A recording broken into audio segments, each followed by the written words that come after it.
से आप सभी को आदर सहित प्रणाम। नमस्कार करना भारत की प्राचीन परंपरा रही है। हम सभी ने असंख्य बार नमस्कार किया होगा, परंतु उसका अर्थ और महत्व अक्सर कोई जानता ही नहीं। नमस्कार शब्द दो शब्दों की संधि से मिलकर बना है, नमः और साकार। जब हम इन दो शब्दों को मिलाकर बोलते हैं तो हम अपनी 10 उंगलियों को मिलाकर नमस्कार मुद्रा बनाते हैं, जिससे हम अपनी 5 ज्ञानेंद्रियों और 5 कर्मेंद्रियों को नियंत्रित करते हैं। और जब हम अपना सर झुकाते हैं तो हम सामने वाले व्यक्ति में विराजमान प्रभु को प्रणाम करते हैं। भारतीय संस्कृति में कहानियों का अपना ही एक स्थान है। दादी नानी की कहानियों के जरिए बच्चों को दादी नानी का प्यार तो मिलता ही था, साथ साथ गुप्त रूप से संस्कारों का निर्माण भी हो जाता था। जरूरी नहीं कि शिक्षा स्पष्ट शब्दों से ही दी जाए। कहानियों के माध्यम से बच्चे कब और क्या समझ लें, ये तो वक्त ही बताता है। और ऐसी ही कुछ कहानियों को हम आज आप सबके सामने प्रस्तुत करने जा रहे हैं, जिसका शीर्षक है सन रेज, यानी कि सूर्य की किरणें।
माता ने आज फिर से खाना थोड़ा छोड़ दिया ना।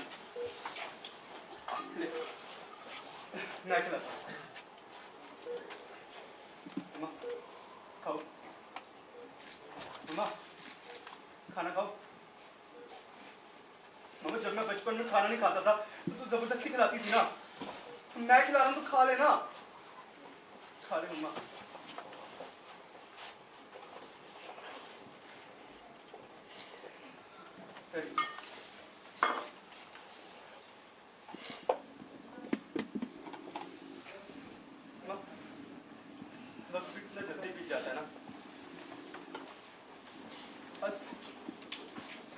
तेरे पास इतने साल बाद आया मैं, और देखना किस हालत में मिल रहा हूँ तुझे। जिंदगी में सुकून नहीं है। देखिए बात बताओ, पहले की तरह ना आज भी तेरी गोद में मुझे वो सुकून मिल जाता है। याद है बचपन में जब मैं शरारत करता था या भैया को तंग करता था तो मुझे कितना डांटती थी, और जब मैं रोता था तो मुझे कस के गले लगा देती थी। आज एक बार फिर से मुझे डांटना, पर उसके बाद ना कस के गले लगा लेना। सुधर जाऊंगा। कहानी में देरी कर दी ना। मुझसे नाराज तो नहीं है माँ? हाँ? मैं तेरा अच्छा बेटा हूं ना माँ? तू खुश है ना मुझसे? अच्छा बेटा हो तेरा। हाँ? अच्छा बेटा हो तेरा। हाँ? पापा लिया तो सब चले गए, सब चले गए मुझे छोड़। पर मैं तेरे पास वापस आ गया हूं ना, अब कहीं नहीं जाऊंगा। वो डॉक्टर कह रहा था कि तेरे पास वक्त कम है, तू तुझे कुछ नहीं होगा। अब मैं जैसे कहीं नहीं जा रहा, बस सब ठीक हो जाएगा, सब ठीक हो जाएगा ना मम्मा? जवाब दो ना, सब ठीक हो जाएगा ना मम्मी? माता, मम्मा, मम्मा, मम्मा, डॉक्टर, नर्स, मम्मा। आप हटिए प्लीज, मुझे देखने दीजिए।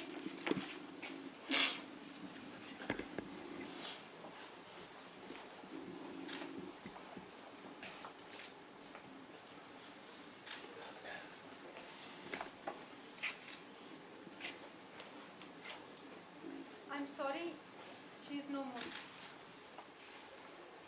कुछ फॉर्मेलिटीज हैं, मैं वो ले आती हूँ, आप पूरी कर दीजिए। मैम वो तो घर वाले करते हैं ना, आप इनके घर वालों को बुला लीजिए। मैं आप इनके बेटे नहीं हैं?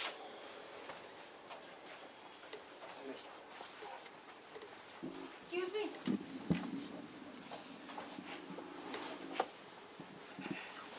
मैम आपको आईसीयू का मतलब पता है? क्या मतलब है आपका? ICU intensive care unit. Ma'am भगवान के लिए आईसीयू का मतलब है मैं तुम्हें देख रहा हूँ। तेरी बूढ़ी माँ ने पता नहीं कितने वक्त तक भगवान से मिलते मांगी होंगी कि मेरे अंतिम समय में मेरा बेटा मुझे एक बार मिल जाए। बस भगवान की वो इच्छा पूरी कर दी मैंने। भगवान ने मुझे भेज दिया इनके बेटे के लिए।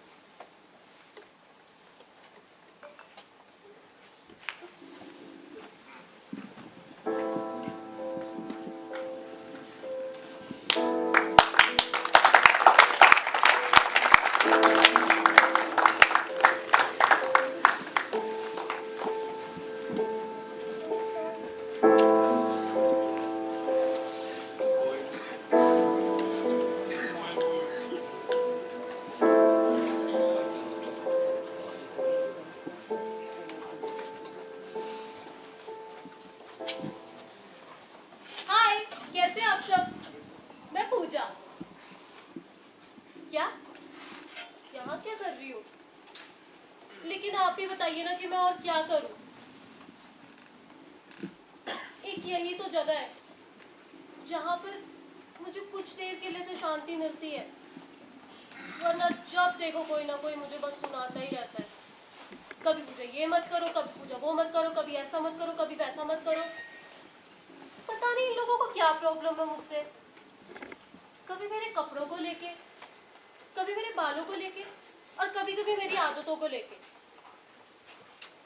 लेकिन नहीं पसंद मुझे वो फ्रॉक पहन के घूमना, वो लंबे लंबे बाल रखने। मुझे ना बाल सिर्फ उतने पसंद है जितने कंघी करने लायक। और मुझे ना वो गुड्डे गुड़िया के साथ खेलना नहीं पसंद, वो घर घर खेलना नहीं पसंद। मेरा फेवरेट प्ले ना फुटबॉल है। मुझे फुटबॉल खेलना बड़ा पसंद है। पूजा, हाँ, जल्दी आ। आई आई ये हमारी टीम में तो नहीं मांगा। वो एक मिनट भाई, क्या हुआ? ये नहीं खेलेगी। क्यों नहीं खेलेगी? मैंने कहा ना नहीं खेलेगी तो नहीं खेलेगी। ओ, तुझे रोज हरा देती हूँ ना मैं, इसलिए मुझे खिलाने से मना कर हाँ। ओ हेलो, मेरी बॉल है, नहीं खिलाता मैं। खुद को ना थोड़ा ओवर स्मार्ट मत बना कर, समझा? जा चल चल। वो मैं लेके जा रहा हूँ मेरी बॉल। आया बड़ा। मैं नहीं खिलाता इसको। ये देखा, तेरी वजह से वो चला गया। तूने मुझे धक्का ऐसे दिया? ये ले, ऐसे दिया, क्या कर लेगी? पूजा, छोड़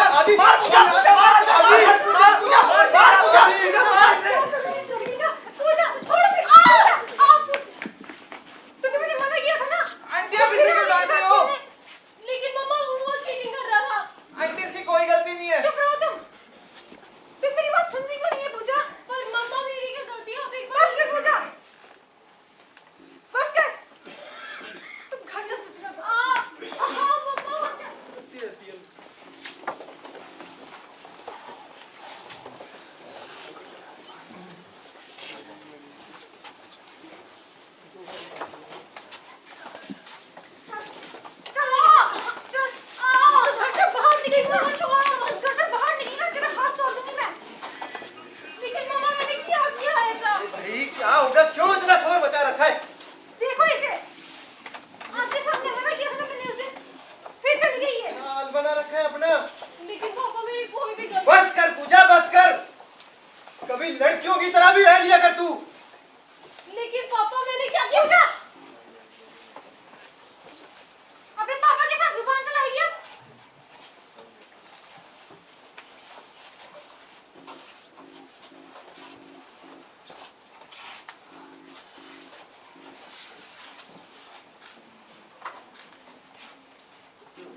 याद नहीं हो गया?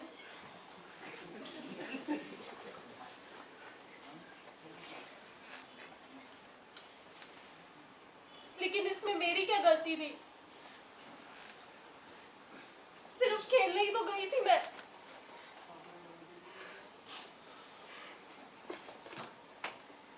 बिना सोचे समझे बस हाथ उठा दिया। कभी कभी सोचते भी नहीं कि मुझ पर क्या बीतती होगी।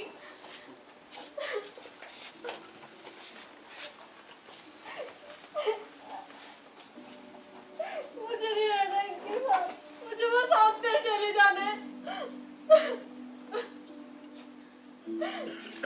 परसों दूध का गिलास गलती से गिर गया तो उसमें बस करो मुझे, कितना नुकसान कराओगे हमारा। उस दिन हवा से दरवाजा अपने आप बंद हो गया था तो उसमें बस करो पूजा, दरवाजा तोड़ोगी क्या? एक दिन आने में देर होगी, उसमें बस करो पूजा।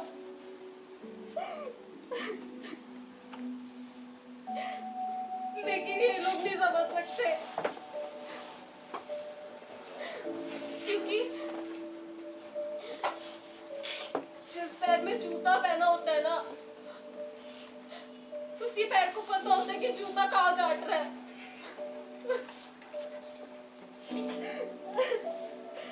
तो मुझे लगता है मेरा नाम पूजा नहीं, बस करो पूजा है।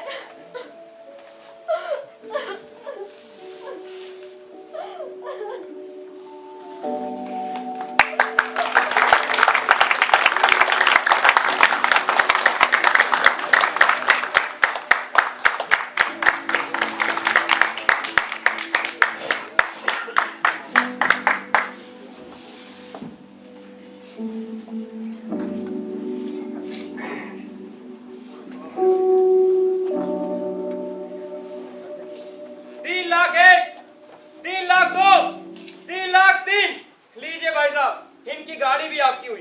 तो चलिए अब बारी आई इनके घर के सारे फर्नीचर की। तो फर्नीचर की शुरुआत करते हैं 60,000 रुपए से। 60,000 एक, 65,000, 65,000, 65,000 एक, 70,000, 75,000 एक, 75,000 दो, है कोई? 75,000 तीन।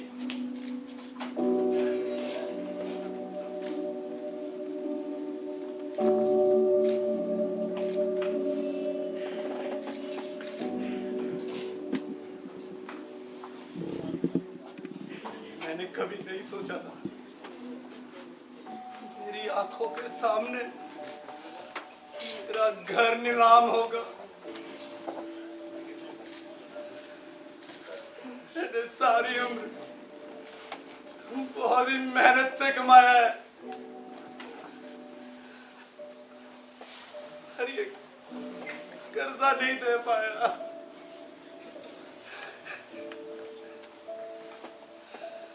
अब तो बस एक ही रास्ता बचा, आत्महत्या। और कर भी लेता अगर मेरे बच्चों का चेहरा मेरे सामने ना आता। नहीं, ये आप क्या कह रहे? अगर आपको कुछ हो गया तो हम कैसे रहेंगे? मैं हूं ना, मैं करूंगी मेहनत। अरे ये सब तो हम फिर से बना लेंगे। आप जहाँ रहेंगे हम आपके साथ रहेंगे। यकीन मानिए ये सब ठीक हो जाएगा। ओ हेलो भाई, ओ ये क्या रखा हुआ है घर में कबाड़? इसको कौन लेगा? लेगा कोई? 50 रुपए। अरे ले लो। रुकिए एक मिनट, लाइए मुझे दीजिए। ले लो भाई, आप ही रखो इसको। तो अब नीलामी में इनके घर का सामान सारा तो यार ये क्या कर रहा है? आया कहाँ से?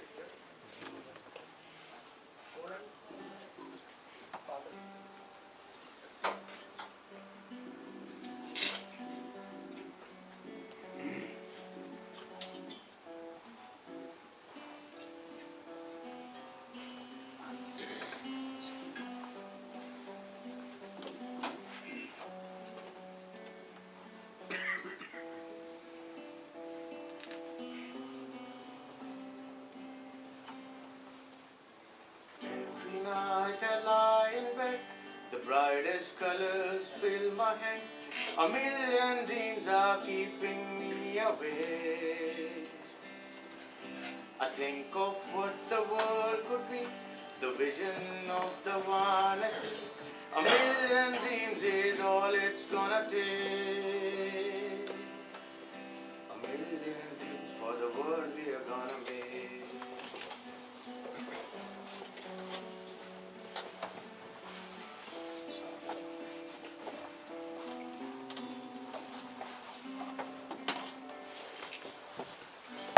क्या बात है मतलब? क्या बात है? लीजिए, अब इसकी सही कीमत पड़ जाएगी। तो हाँ मैं इसको लेने वाला हूँ। 10,000, 10,000, 30,000, 30,000 एक, 30,000 दो। ऐसा सुनिए जरा। आपका बहुत बहुत शुक्रिया। कोई बात नहीं दोस्त, मैं तुमसे बस इतना कहना चाहता हूँ कि जो परिवार है ना, वो संसार की सबसे बड़ी ताकत और दौलत होती है। अगर परिवार साथ हो तो वो मुसीबतों की बड़ी से बड़ी चट्टान को भी मिला देता है। तो क्या हुआ अगर आज वक्त सही नहीं है? वक्त की सबसे अच्छी बात यही है कि वो हमेशा एक जैसा नहीं है। हमें बस अपने आत्मविश्वास पर पड़ी इस धूल को हटाकर उसे प्यार, सब और हौसले के तारों से जोड़ना। वक्त अपने आप अच्छा हो जाएगा और जिंदगी की सही कीमत पड़ जाएगी।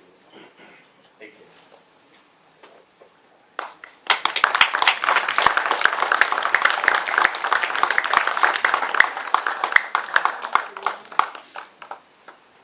पापा, ये कौन थे?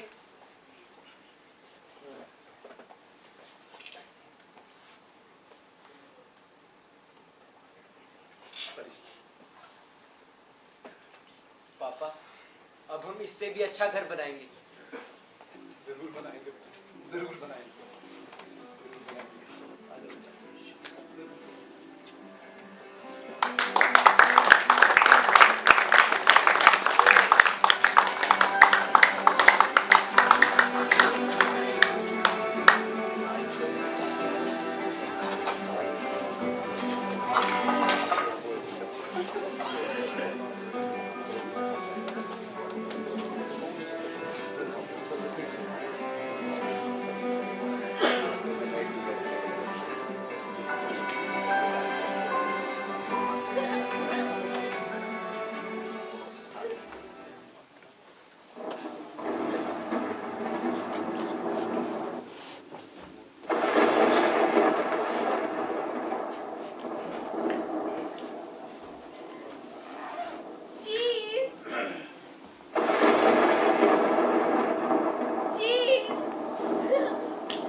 भगवान की अंकल, वो ना मुझे टॉर्च ऑन करके ढूंढ रहा है अंकल।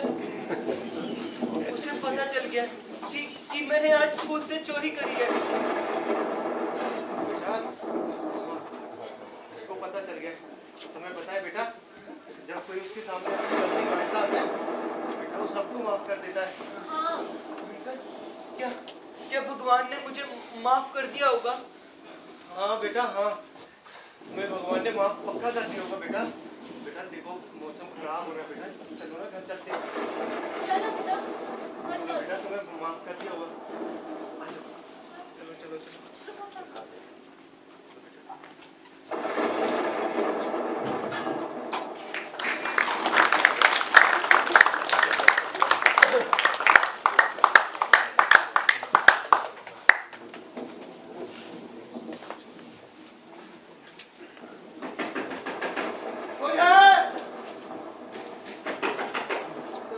खोलिए। आई। अरे बेटा, क्या हुआ? देखिए, आप ये बताइए ये जगह कौन सी है? बेटा तुम्हारा बहुत खून बह रहा है, तुम मेरे साथ अंदर आओ। आप ये सब छोड़िए, बस ये बताइए ये जगह कौन सी है? बेटा तुम जहाँ भी हो बिल्कुल महफूज हो, तुम पहले अंदर आओ, आ जाओ, संभल कर, संभल कर, आराम से, यहाँ बैठ, बैठ, जाओ, मुझे देखते दो, संभल कर।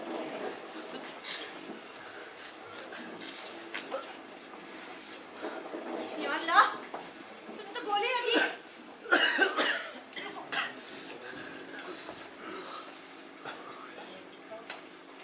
मैं अभी तुम्हारी मरहम पट्टी कर देती हूँ, तुम्हें बेहतर महसूस होगा।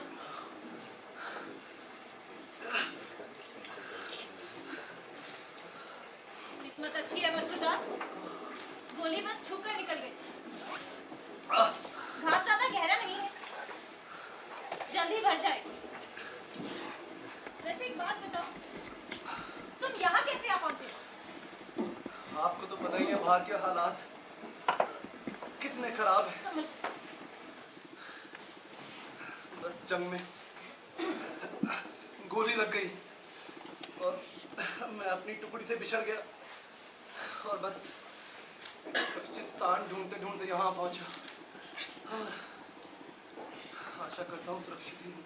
बिल्कुल, तुम यहाँ सुरक्षित। या अल्लाह, तुम्हें बहुत तेज बुखार है। लो, इसे ओढ़ लो। मैं तुम्हारे लिए काबा बना कर लाऊं।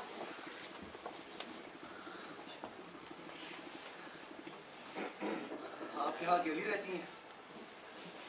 नहीं, मैं और मेरा बेटा रहे। शौहर का इंतकाल हो गया, बस इसे मैं और मेरा बेटा ही।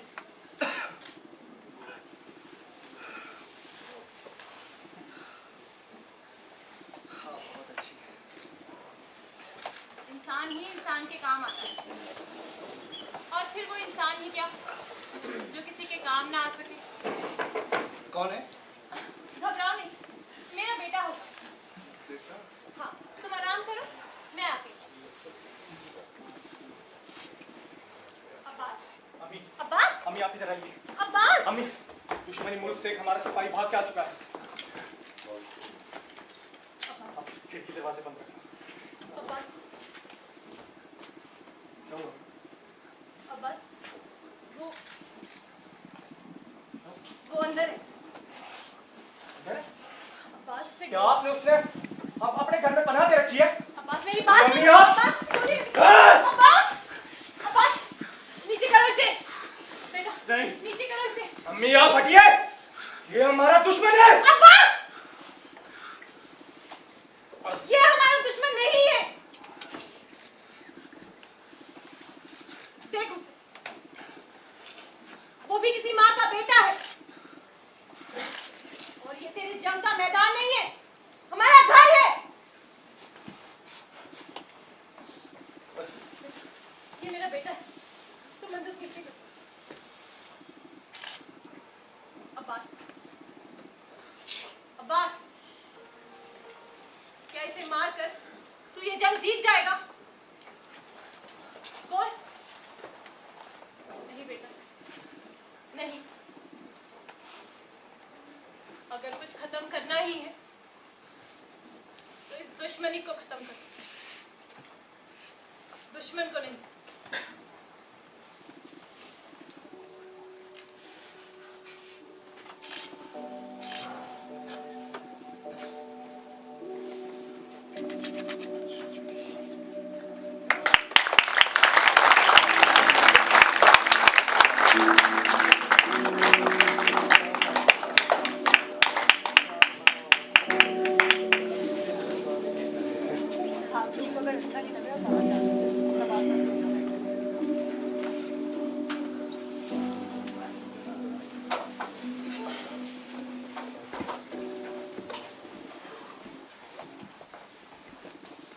हेलो, हेलो हेलो फूफा जी मैं रघुवीर बोल रहा हूँ।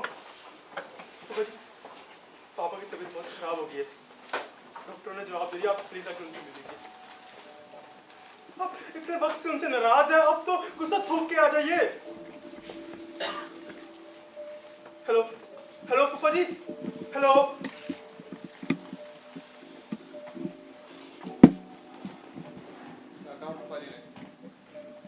फोन काट दिया।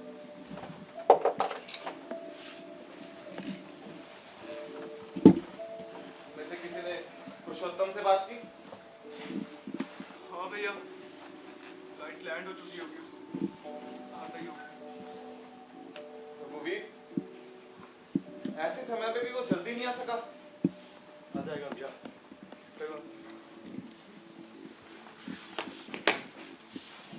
भैया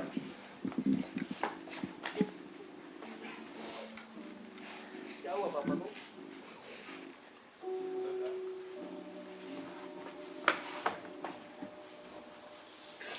भैया, आपने सुबह से कुछ नहीं खाया? कुछ लाऊं?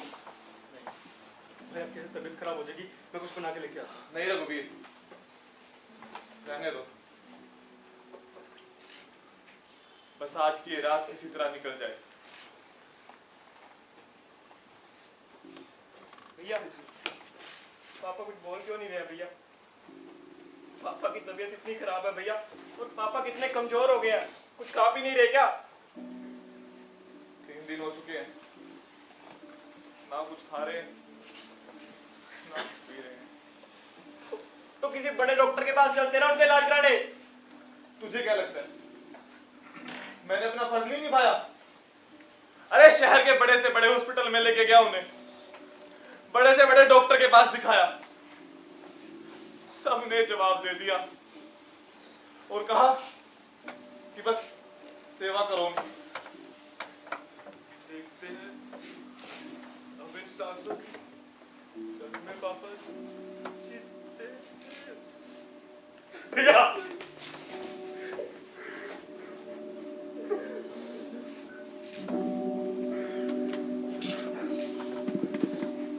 संभालो उसको। कैसे ये तो कभी ना कभी तो होना ही था। चलो इसी बहाने हम 4 भाई इकट्ठे तो हुए। अब हम चारों भाइयों का एक ही कर्तव्य है कि हम पापा की अंतिम यात्रा को ऐसा बनाएं कि पूरा शहर देखता रह जाए। मैं गाड़ी वाले से बात करता हूँ। रघुवीर, तुम फूलों का इंतजाम करो और तुम पापा के लिए नया सूट मंगवाओ। हमारे पापा की अंतिम यात्रा ऐसी होनी चाहिए कि पूरा शहर देखे कि हमारे पापा राजाओं की तरह रहते थे। पर भैया ये सब करने की क्या जरूरत है? मतलब नई गाड़ी, नए कपड़े, फूल वगैरह। पापा जाने के बाद कौन सा ये सब देख पाएंगे? मेरा दोस्त है, वो प्राइवेट हॉस्पिटल में एम्बुलेंस चलाता है, मैं उसको फोन करता हूँ, अभी आ जाएगा वो। मैं फोन कर नहीं भैया, 1 मिनट।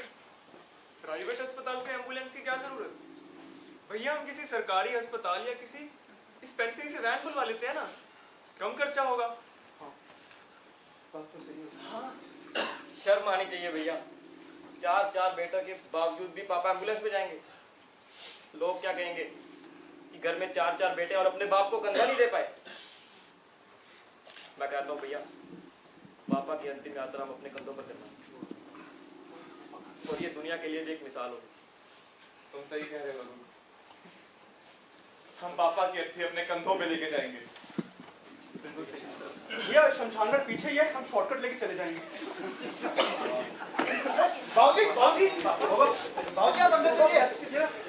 आपकी तबीयत खराब होगी, अब तक कीजिए। पानी लाओ पापा, मैं लेकर। तुम में से कोई मेरी चप्पलें ला कर दे दो।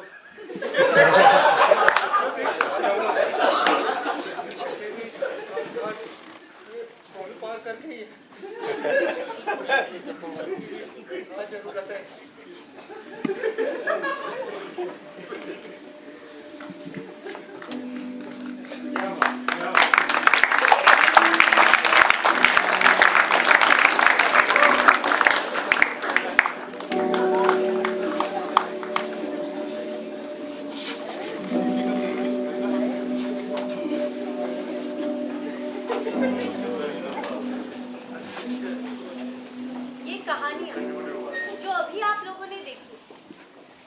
ये आपके द्वारा, आपके लिए, आप ही से है, आप ही को समर्पित है।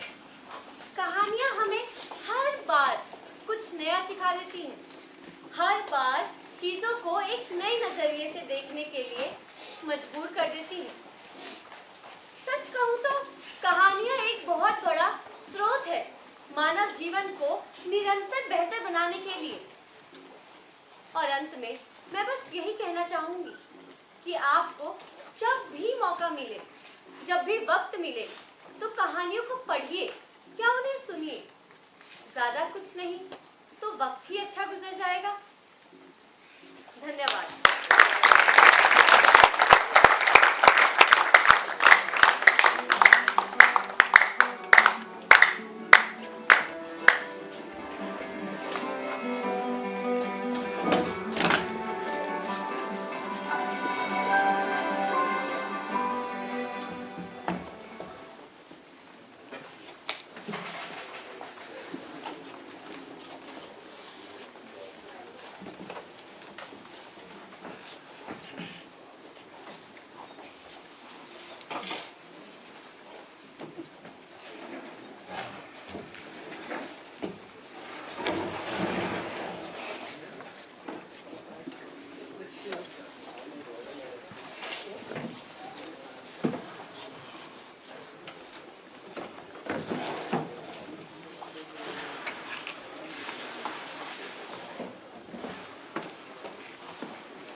जिंदगी एक रंगमंच की तरह, जहां पर हर कोई अपना अपना किरदार निभा रहा है। कोई दोस्त का, कोई प्रेमी का, कोई बच्चे का, कोई माँ का, कोई नानी का। जहां आजकल लोग इंजीनियर, डॉक्टर या कोई सरकारी नौकरी पाने की होड़ में है, वही मैं हूं कि अपने ही किरदारों में उलझा हुआ हूं। जी हाँ, पेशे से मैं एक लेखक हूं। हर तरह की कहानियां लिखता हूं, जैसे हंसाने वाली, रुलाने वाली, डराने वाली, और भी बहुत सारी जो हमारे घरों में चलती हैं। सास बहू के झगड़े, पति पत्नी की लड़ाइयां, सच मानिएगा जनाब, ये किस्से, ये कहानियां, घर की नोक-झोंक बड़ी मजेदार होती हैं। आज तक ना जाने कितने ही किरदारों को लिखा है मैंने, पर आज ऐसा लगता है कि ये किरदार मुझसे कुछ कहना चाहते हैं, या शायद आपसे कुछ कहना चाहते हैं। तो आओ चलते हैं इन किरदारों की दुनिया में, ना जाने ये किरदार हमें क्या सिखाते हैं।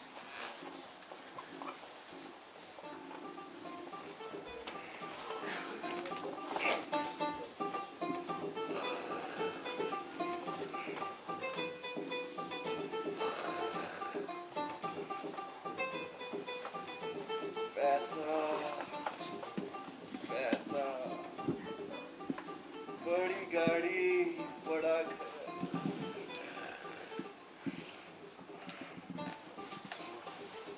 पैसा पैसा, सारा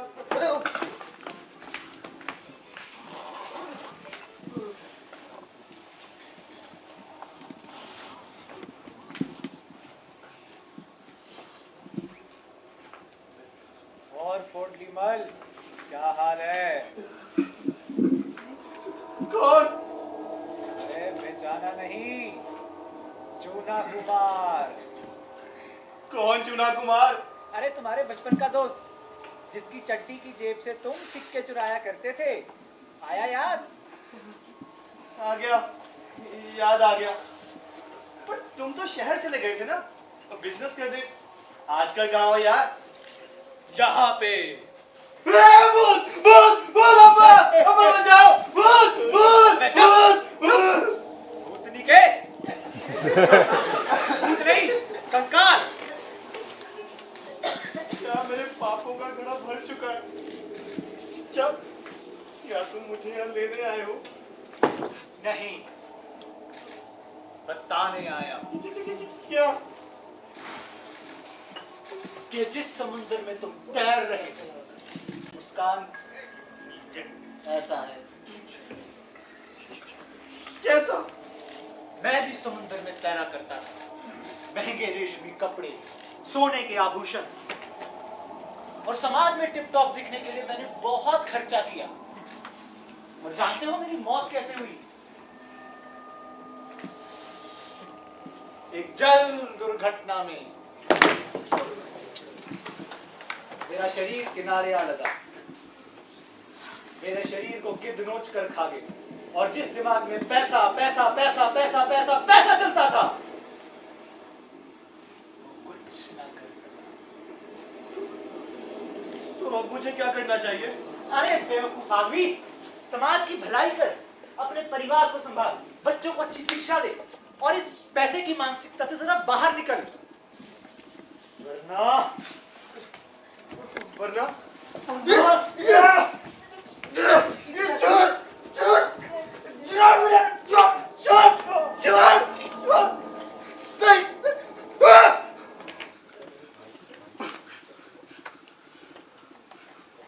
पंचर बाबा की जय हो, जय हो। Puncture puncture puncture puncture. क्या रे पोटली, इतना घबराया हुआ क्यों है? सब ठीक है ना? कि कहीं बचपन की तरह तुमसे बिस्तर गीला कर दिया? नहीं अम्मा, सब ठीक है। अच्छा सुन, वो राकेश को मैंने कुछ रुपए दिए थे, 10% ब्याज के साथ वापस ले आना। अब पर्ची कमरे में रखी है, मैं दे देती हूँ। अरे अम्मा, आँख ढंग से खुली नहीं और पैसा पैसा करना शुरू कर दिया। कि कहाँ लेकर जाओगे इतना पैसा? हम बता रहे हैं, तुम्हारे चक्कर में ना किसी दिन गिद्ध नोच के खा जाएगा हमें। खुद कर लेना वसूली, हम नहाने जा रहे हैं। पैसा पैसा जब देखो। अकबकाया सा उठा था, नींद पूरी नहीं हुई लगता है। हाँ, और होगी भी कैसे? ये करम जली जो ब्याह कर लाया है। जरा सी मेरी बात मान ली होती तो दहेज भी अच्छा मिला होता और खुश भी रहता, लेकिन इन्हें तो लव मैरिज का भूत सवार था। हाँ? बहू, ओ बहू, कभी एक आवाज में भी आ जाया कर। हाय अम्मा जी। अरे वो चुटकी का नाश्ता तैयार कर रहे हैं, उसके स्कूल जाने का समय हो रहा है। मम्मी, मेरी हिंदी व्याकरण की बुक कहाँ रखी है? अरे वो बिस्तर के बाजू वाले कपबोर्ड में रखी है। अच्छा ठीक है। हाँ। बहू रानी, अगर फ्री हो गई हो तो एक कप चाय बना देना। जी अम्मा जी, बनाती हूँ जाकर। रस लाना मत भूलना। काम चोरी में इसका कोई जवाब नहीं।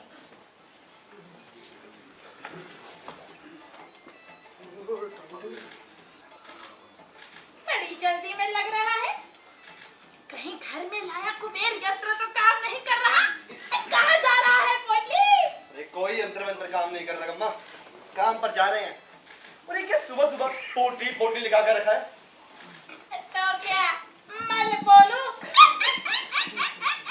अरे अम्मा, तुम कुछ मत बोलो।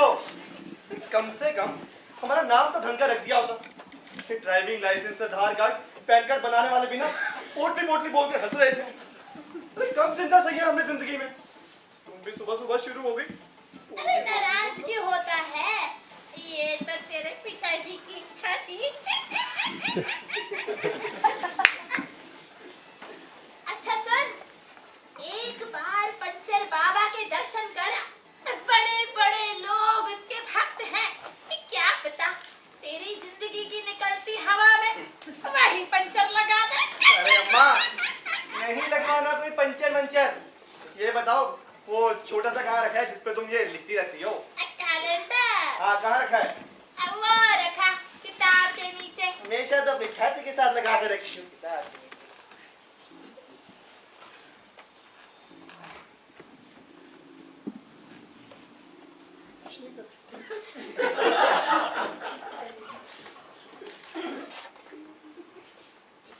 कुछ नहीं कर रहे, जाओ। ये क्या कर रहे हो? तुम मेरी तस्वीर निकाल रहे हो?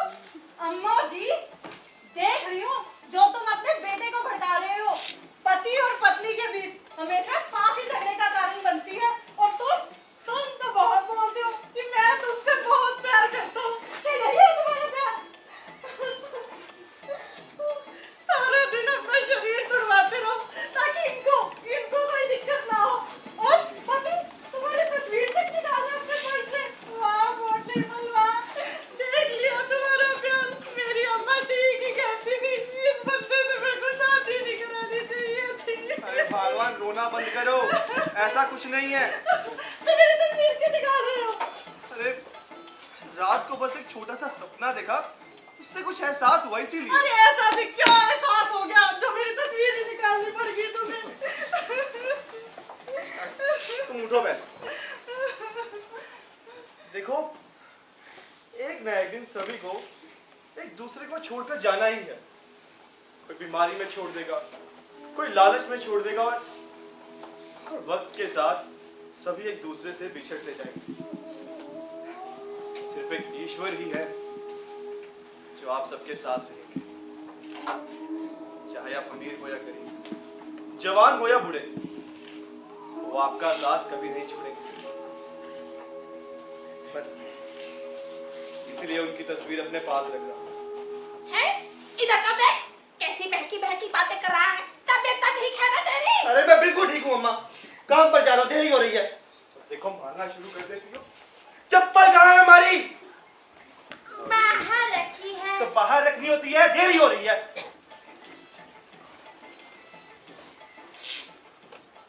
खाली पेट गया है घर से, और खाली पेट मर्द का दिमाग जंगली सुअर जैसा होता है।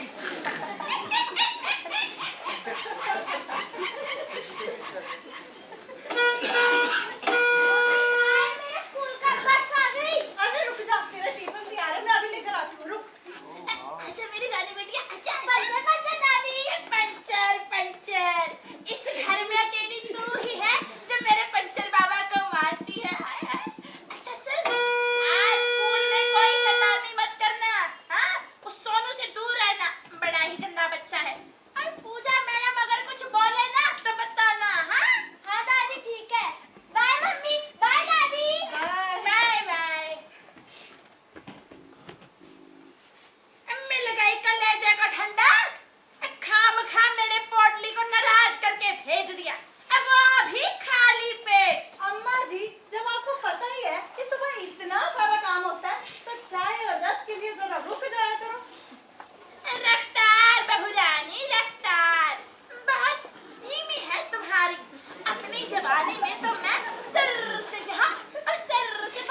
टावर तो मेरे आसपास भी नहीं पटकती थी, लेकिन आजकल की लड़कियों में वो बात कहाँ। काश वो रफ्तार आज भी बरकरार होती तो कम से कम सर सराते हुए वहां पहुंच जाती, इधर उधर ना भटक रही होती।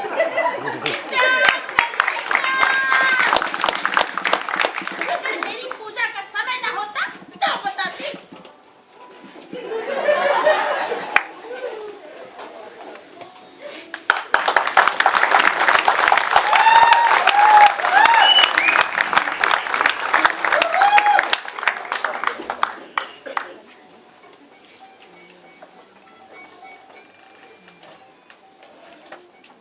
कमाल है ना, एक साधारण से घर की आम सी नोक जोक में भी ना जाने क्या क्या छुपा होता है।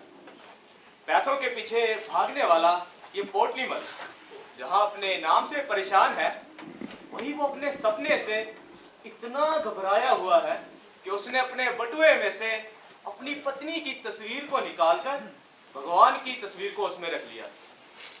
और वो कंकाल हमें कहना क्या चाहता था कि हमें महंगे आभूषण नहीं पहनने चाहिए, महंगे कपड़े नहीं पहनने चाहिए, हमें अपने ऊपर खर्च नहीं करना चाहिए। आखिर इस समाज के लिए हमें कुछ भी करने की क्या जरूरत है? और ये भाई साहब पोटली मल को ऐसा क्यों लगता है कि एक दिन समय के साथ साथ सब बिछड़ते चले जाते हैं, चाहे वो माँ बाप हो, बच्चे हो, दोस्त हो, पत्नी हो, उसकी जवानी हो, पैसा हो, रुतबा हो, सब कुछ। एक दिन ये सारा कुछ चला जाएगा, हम साथ में कुछ भी नहीं ले जाएंगे। बातें तो विचार करने वाली है, आप भी जरा इस पर गौर कीजिएगा, अध्ययन कीजिएगा। क्या पता आपकी जीवन की समस्याओं का समाधान भी इसी में छुपा हो। आनंद लीजिएगा।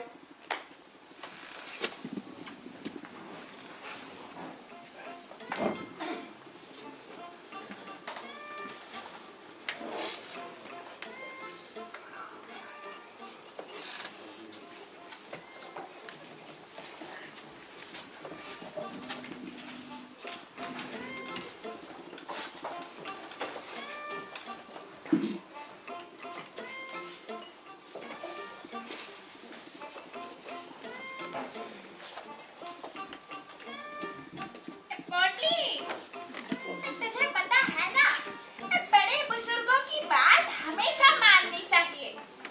जी अम्मा। तो वो कहते हैं कि रात में खाना हल्का खाना चाहिए, इससे शरीर ऊर्जावान होता है और बीमारियां नहीं लगती। अच्छा। लेकिन बहू मानती कहाँ है, आज फिर बना दिए कटहल की सब्जी। रिश्ते के समय तो नहीं बताया था कि इनके अपने खेत भी हैं जिसमें सिर्फ कटहल ही उगते हैं। आपको तो हर चीज से दिक्कत है, इनकी मेहनत की कमाई की सब्जी है, ऐसे कैसे ना बनाऊं? तो क्या बस कटहल जितनी मेहनत करता है ये? रहने दो अम्मा जी, जब मैं सब्जी नहीं बनाऊंगी तो कहेंगी बहू सब्जी नहीं बनाती है, सारा दिन दाल पिलाए रखती है। और जब मैं सब्जी बना दूंगी तब भी इनको दिक्कत है, कहेंगी बहू आज यही सब्जी क्यों बना दी। इस उम्र में ना अम्मा जी दिल जरा भगवान में लगाया करो, नुक्स निकालने में नहीं। पापा मुझे सब्जी नहीं खानी। अच्छा, कोई बात नहीं बेटा। सुनो,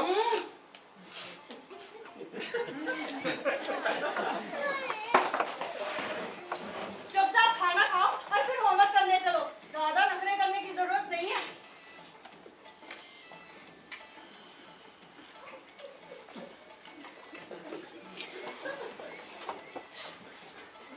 सब्जी अच्छी बनी है वैसे। चुपचाप खाना खाओ।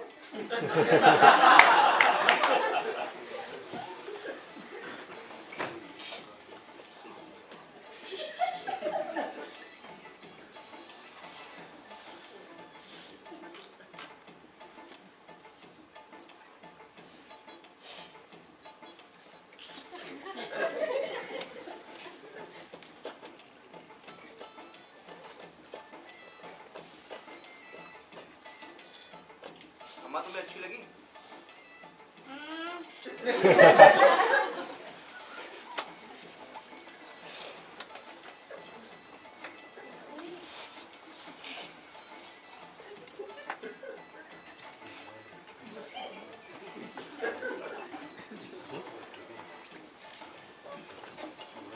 अरे शाबाश बेटा, वेरी गुड। तुम कैसी देखो। पापा मेरा प्रॉमिस। हाँ हाँ बताओ क्या शर्त है तुम्हारी? मैं अपने बाल मुंडवाना चाहती हूँ। क्या? क्या? क्या? दिमाग खराब हो गया क्या तेरा? चुपचाप खाना खा ले और मेरी बात सुन। आप ना मेरी बात सुनो। आपको अगर इसकी ये बकवास सुननी है तो यहीं रहकर सुनो, अंदर मत जाओ, आ जाना कमरे के। हाँ? अरे बेटा ये कैसी अजीब सी शर्त है, लोग हंसेंगे तुम पर। एक काम करता हूँ, मैं तुम्हारे लिए बाबी डोल ले आता हूँ। नहीं पापा, आपने प्रॉमिस किया था। अरे पर सुनो तो। नहीं पापा, आपने प्रॉमिस किया था। क्या आप ये चाहते हैं कि मैं आपसे झूठ बोलना सीखूं? अच्छा ठीक है, तुम अंदर जाओ, होमवर्क करो।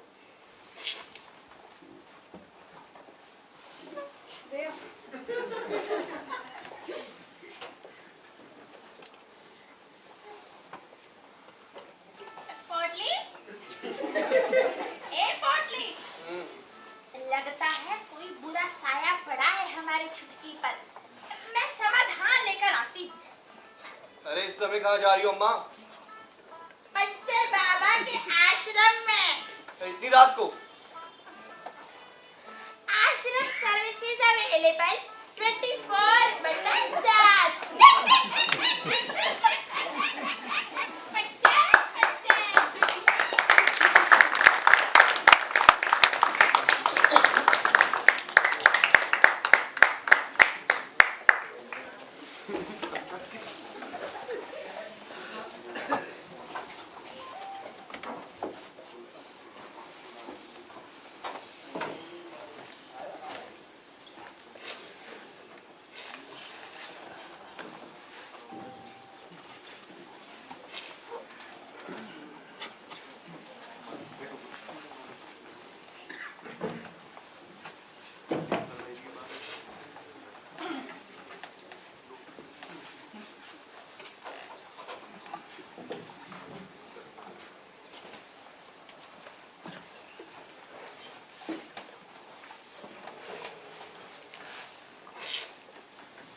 कमाल है, आजकल सारे ही अपना सर मुंडवा रहे हैं। मार्केट में नया ट्रेंड चल रहा है क्या?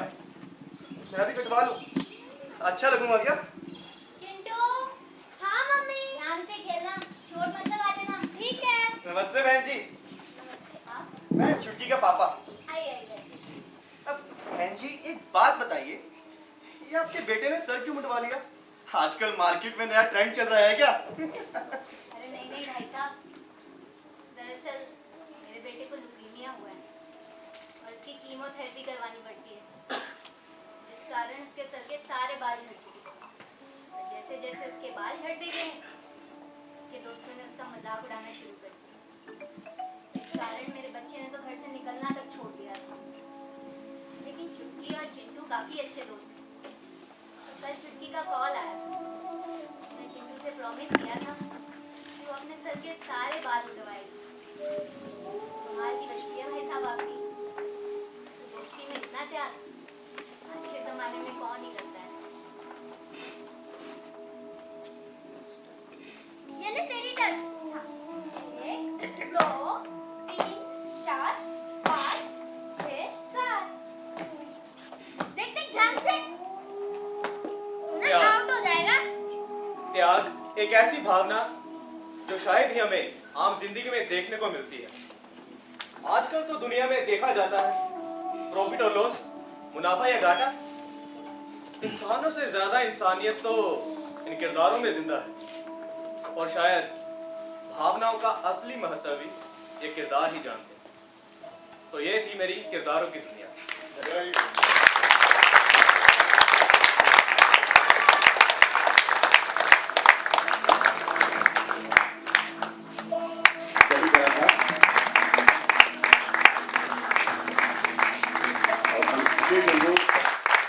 बहुत दिन पहले मेरे को सुदेश जी और अभिषेक ने कहा कि आपकी कहानियों के ऊपर हम थोड़े स्किट्स बनाना चाहते हैं। तो हमारी बातचीत लगभग पिछले 3-4 महीने से चल रही थी। तब इन्होंने कहा कि ऐसे हम ये फेस्टिवल कर रहे हैं और उसके अंदर आपने भी एक दिन आना है। तो हमने तो एक कहानियों का सिर्फ एक लैंडस्केप सा ही तैयार किया था। रंग तो इन किरदारों ने भर दिया उसमें, जो हमें पता ही नहीं लगा। एक खाली फ्रेम होता है, और जब फ्रेम की असली कीमत तो जो उसके अंदर जो फोटो लगा दी जाती है, तो उसके फ्रेम की कीमत आपने हमारी कहानियों की कीमत बढ़ा दी आप सबने। मैं किन शब्दों में आपका धन्यवाद करूं। कई बार आंख से आंसू भी छलक आए, और आपके जिस तरीके से आपके कई किरदारों की एक्टिंग और कैसे उन्होंने उसके अंदर अपनी भावना को व्यक्त किया, hats off to you, I can only say. और आज हम लोग अपनी कहानियों के वीडियोस बनाकर सनरेज चैनल पर लोड करते थे, लेकिन मुझे लगता है कि this is a better way of depicting our own stories. तो अभी आप सबसे इतना वायदा लेना पड़ेगा कि भाई जो रह गई हैं कहानियां उनको भी पूरी कर दें। तो हम ये स्किट को हम और अच्छे ढंग से लोगों तक ले जा सकें, और जैसे आपने इसको दिखाया है, आप सबका धन्यवाद, सुदेश जी और अभिषेक का खास तौर के ऊपर। और आपका मैं नाम नहीं जानता, राजेश जी, आपका बहुत बहुत आभार, धन्यवाद। दो शब्द कैसे कहें, सब कुछ तो इन बच्चों ने कह दिया। इन बच्चों की प्रस्तुति के सामने ये लेखक और लेखिका छोटे पड़ गए। मैंने इन कहानियों में जान डाल दी। I'm really overwhelmed, and कुछ डायलॉग्स जब बच्चे बोल रहे थे तो मुझे अपने लिखे हुए शब्द याद आ रहे थे। Pooja, don't. That story had a line, only the wearer of the shoe knows where it pinches. And you said कि जूता पहनने वाले को महसूस होता है कि जूता कहाँ पर काट रहा है। Well, that's just one line. And many dialogues that you all spoke, they brought back old memories of when I used to scribble on paper, and the whole process of the story writing and the sketches and the making of the books. It's been a very long journey, but we have enjoyed it, and this is the grand finale.